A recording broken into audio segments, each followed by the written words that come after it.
চার দেয়ালে মাঝখানে আজ একা আমি থাকি। চার দেয়ালে মাঝখানে আজ একাই আমি থাকি। জীবনে স্মৃতিগুলো চোখের জলে লিখি। জীবনে স্মৃতিগুলো চোখের জলে লিখি। নিঃসঙ্গ জীবন আমার আড়ালে ঢাকি। নিঃসঙ্গ জীবন আমার আড়ালে ঢাকি। মনের স্মৃতিতে এখন আলপনা কি। মনের স্মৃতিতে এখন আলপনা কি। মনের স্মৃতিতে এখন আলপনা কি। মনের স্মৃতিতে এখন আলপনা কি। গতবার তো মোটেও ভালো হয়নি, ছেলে হয়ে মেয়ের চরিত্রে অভিনয় করেছে। এবার কি করে কে জানে। শোন, এবার সবাই একসাথে নাটক দেখতে যাবো। নাটকের কথা বলছিস, কবে নাটক হবে? আরমান, শোয়ের দিন তুমি কিন্তু আমাদের ছবি তুলে দিবে। ঠিক আছে। যে চিঠিটা লিখেছে সেও আমার খুব কাছের মানুষ, কিন্তু আমি খুব ভালোভাবেই জানি ওদের এই সম্পর্কটা কখনোই পরিণতি পাবে না। কেন? কোথায় গিয়েছিলে? ছবি তুলতে। দেরি হলো কেন? মাগরিবের আগে বাসায় ফেরা যায় না?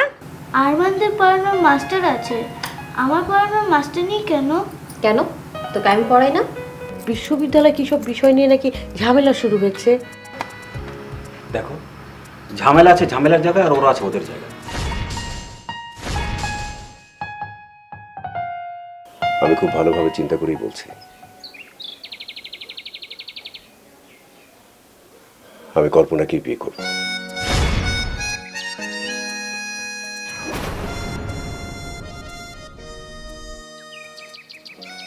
দাদা, একটা কথা বলি।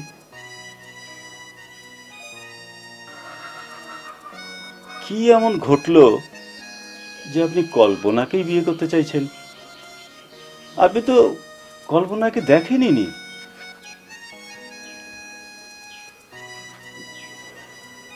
আমি মেয়েটাকে দেখব না। আমার বাবা মা এসে আশীর্বাদ করে যাবে, আর ওনারা যদি আমাকে দেখতে চান আপনি সেই ব্যবস্থা করবেন। ব্যবস্থা যে করব বলছেন, সেদিন যে কেলেঙ্কারিটা আপনারা করলেন। মেয়েটা যে খারাপ এই তথ্য আপনার আগে জানা উচিত ছিল, এবং সবকিছু জেনে শুনে তারপর আমাদেরকে আনা উচিত ছিল। দাদা, আপনি ভুল বুঝছেন। আরে এতগুলি লোক সবাই কি আমাকে মিথ্যে কথা বলেছে? বিশ্বাস করেন দাদা, বিশ্বাস করেন, মেয়েটাকে আমি ছোটবেলা থেকে চিনি, একেবারে সাক্ষাৎ মা দুর্গা। এই সবই বানোয়াট। অনেক কথা বলেছে। আপনারা ঘটকরা যে মিথ্যে কথা বলেন, বানিয়ে বানিয়ে কথা বলেন, সেটা তো নিজের চোখে দেখে গেলাম। ভগবান রক্ষা করলো, তা না হলে আজকে আমার কত বড় ক্ষতি হতো। এখন এই কথাটা অখিল বাবু যে কি করে বলবো, সে কথাটাই তো ভাবছি।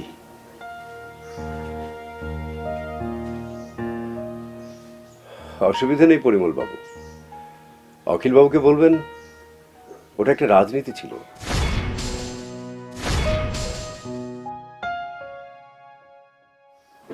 আমাদেরকে ভুল বোঝানো হয়েছিল। গ্রামের কেউ বা কারা বিয়েটা ভাঙানোর জন্যই এসব করেছিল, আমরা সেটা বুঝতে পেরেছি। আমার বাবার পক্ষ থেকে আমি ক্ষমা প্রার্থনা করছি। আমরা ভীষণভাবে লজ্জিত। অখিল বাবুকে আপনি বলবেন আমি নিজে আপনার বাড়িতে এসে কথাগুলো বলে গেছি। দেখুন,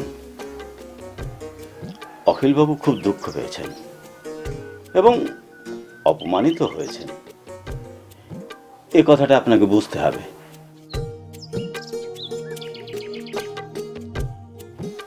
এখন যদি অখিলবাবু এই সম্বন্ধ করতে না চান, তাহলে তো আমার কিছু করার থাকবে না। তবে আমি চেষ্টা করব। সেদিন তো এই কথা বলার জন্যই আপনাদের ভ্যানের পিছে পিছে ছুটেছিলাম। আপনারা তো শুনলেনই না, দেমাগ দেখিয়ে চলে গেলেন। বিয়ে থার ব্যাপারে অত মেজাজ গরম করলে হয়? বললাম তো পরিমল বাবু, আমি লজ্জিত। আমি জানি আপনি একটা ব্যবস্থা বের করতে পারবেন, সে ভরসাতেই কিন্তু এতদূর থেকে আপনার কাছে এসেছি। হ্যাঁ, সে ভরসা আপনি করতেই পারেন।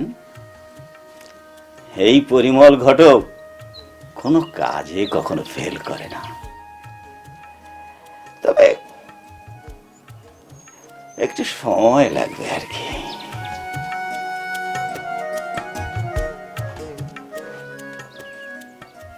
এটা এগুলো রাখুন। এইগুলো এখন কি দরকার ছিল? রাখুন রাখুন, দৌড়াদৌড়ির সময় কাজে লাগবে। আমি তাহলে এখন চলি পরিমল বাবু। সে কি এখন উঠবেন? কি একটু জল খাবার? না না, তার আর প্রয়োজন নেই, আমার একটু কাজ আছে, দোকানে যেতে হবে। আমি একটু বাজারে যাব, আমি আসি। চল কাজটা শুরু করি। হ্যাঁ,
কি ব্যাপার আমার, চুপচাপ বসে আছো যে? মন খারাপ? খেলতে যাওনি?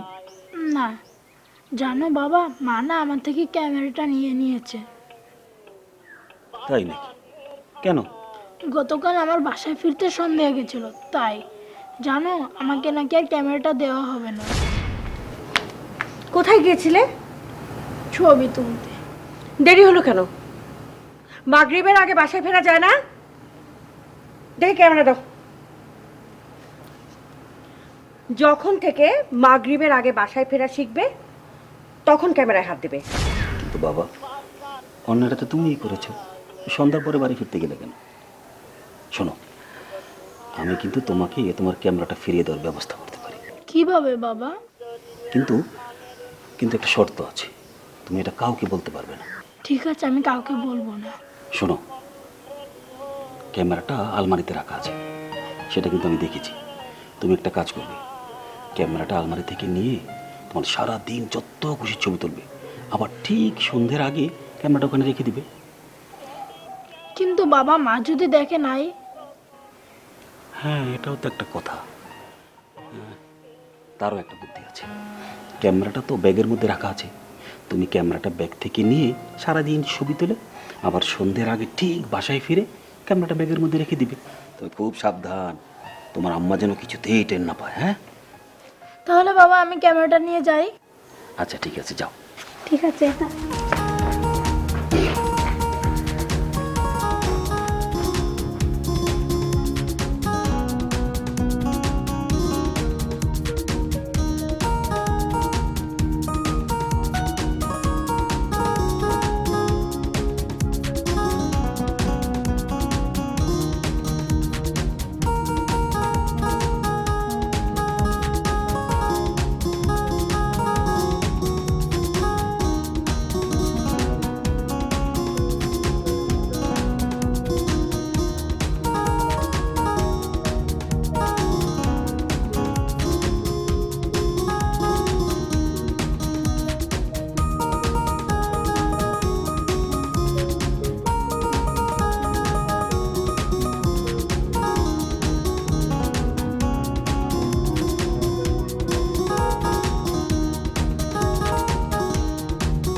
আদাব দাদা, আমরা তো আপনার বাড়িতেই যাচ্ছিলাম আপনাকে একটু বিরক্ত করবার জন্য।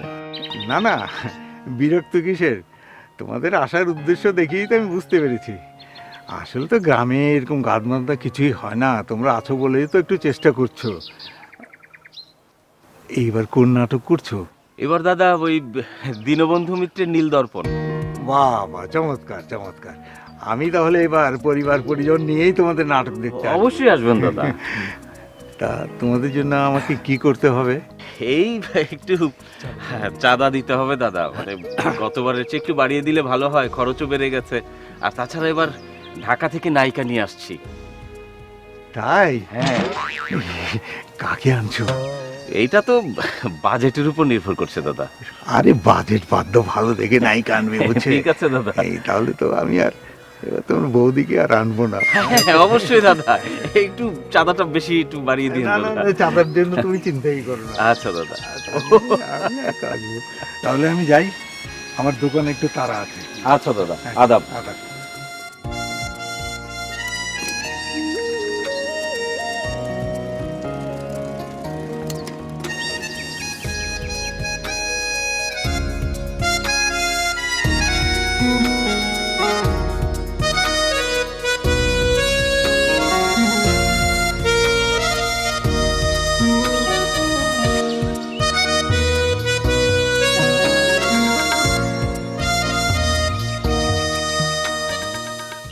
অখিল বাবু, অখিল বাবু, একটু দাঁড়ান। নমস্কার। নমস্কার। কি হয়েছে পরিবার? দাদা, ঘটনা তো একটা ঘটে গেছে। কি ঘটনা? ওই যে দীপক, কাপড়ের ব্যবসায়ী, হ্যাঁ, সকালবেলা স্বয়ং আমার বাড়িতে এসে হাজির। সে কি? কেন? দাদা, ঘটনা তো ঘটে গেছে। ওই পাত্র তো আপনার মেয়ে কল্পনাকে না দেখেই বিয়ে করতে রাজি। এখন আপনার অনুমতি পেলে দীপকের বাবা এসে আশীর্বাদ করে যেতে পারে।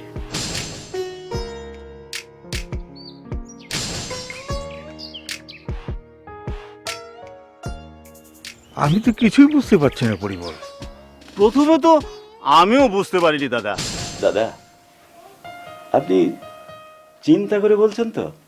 হ্যাঁ পরিমল বাবু, আমি খুব ভালোভাবে চিন্তা করেই বলছি। আমি কল্পনাকেই বিয়ে করব।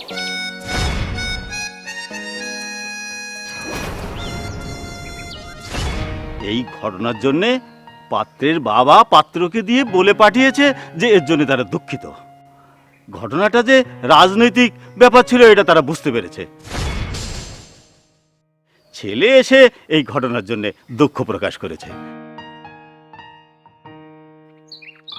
এখন আপনি বলেন, ছেলে মেয়েকে দেখতে চায় না, আর আপনি যদি ছেলেকে দেখতে চান তো দেখতে পারেন। তো দাদা, আপনি বলেন এখন কি করবেন? দাঁড়া দাঁড়া পরিমল, ব্যাপারটা আমাকে একটু বুঝতে দাও।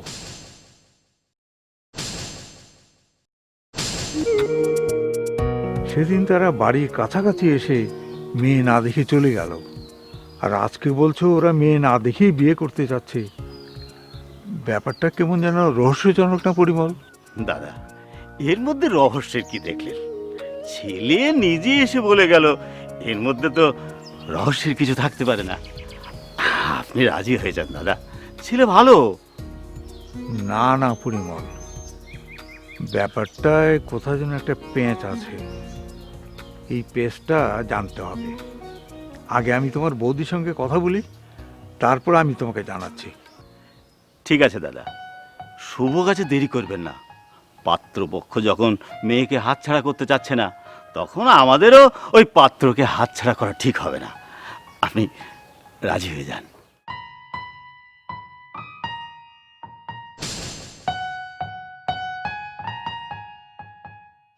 ঠিক আছে পরিমল, আমি ভেবে চিন্তে তোমাকে সবই জানাবো। হ্যাঁ, আচ্ছা আমি তাহলে আসি, আমার একটু তাড়া আছে।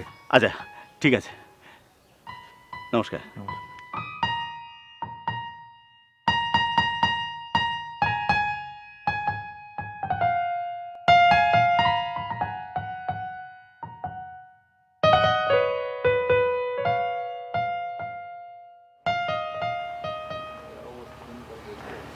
আসসালামু আলাইকুম। বসো বসো বসো। তারপরে ভাই, তোমাদের রিহার্সাল কেমন চলছে? জি ভালো। তা আমরা তো একটা প্ল্যান নিয়ে এসেছি আপনার কাছে। তাই নাকি, বলো। ভাবছি এবার ঢাকা থেকে নায়িকা নিয়ে আসবো। ঢাকা থেকে? মানে আপনার অনুমতির জন্য এসেছি। আনবে, প্রয়োজন হলে অবশ্যই আনবে। তো ঢাকার কোত্থেকে? ওই যে ওই ওই শেফালি যাত্রা ইউনিট। প্রয়োজন হলে অবশ্যই আনবে, তবে একটা ব্যাপার খেয়াল রাখবে, কোনো ধরনের বিশৃঙ্খলা যেন না হয়। না না, তা তো অবশ্যই, কোনো ঝামেলা হবে না। ভাই, ওই বলছিলাম কি, চাঁদা কালেকশনের অবস্থা তো খুব একটা ভালো না। যে যা খুশি মনে দিচ্ছে নিয়ে নাও, যেটা শর্ট পড়বে সেটা আমি দেখব। তো আমাদের ফান্ডের কি অবস্থা? ফান্ডে তো ভাই কোনো টাকা নেই। যা ছিল তাও তো ওই বন্যা দুর্গতদের দিয়ে দিয়েছি। ও ঠিক আছে, সমস্যা নেই। ভাই, উদ্বোধনের জন্য টিএনও সাহেবকে রাখতে চাচ্ছি।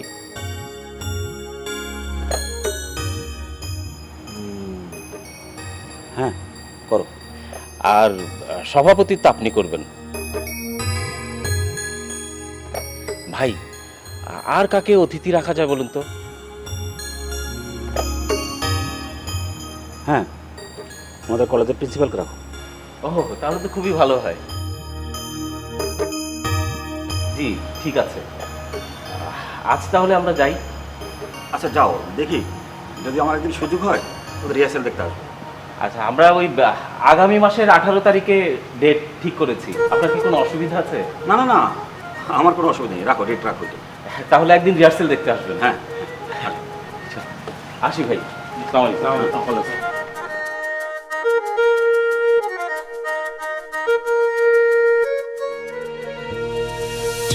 তাহলে কি বিয়েটা তুমিই ভেঙেছো? সিসি দাদা কি বলেন? বিয়েটা কে ভেঙেছিল সেটা আমি ঠিকই বুঝতে পারছি।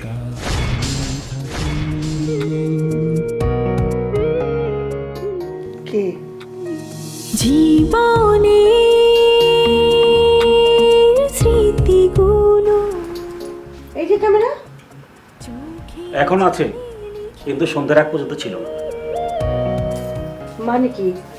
কি রে, কেমন আছিস? আরে ভাইয়া চল। কল্পনা, আমি কি তোমার কিছু না? অবশ্যই তুমি আমার কিছু। আমরা ভালো বন্ধু, সহকর্মী। মনের স্মৃতিতে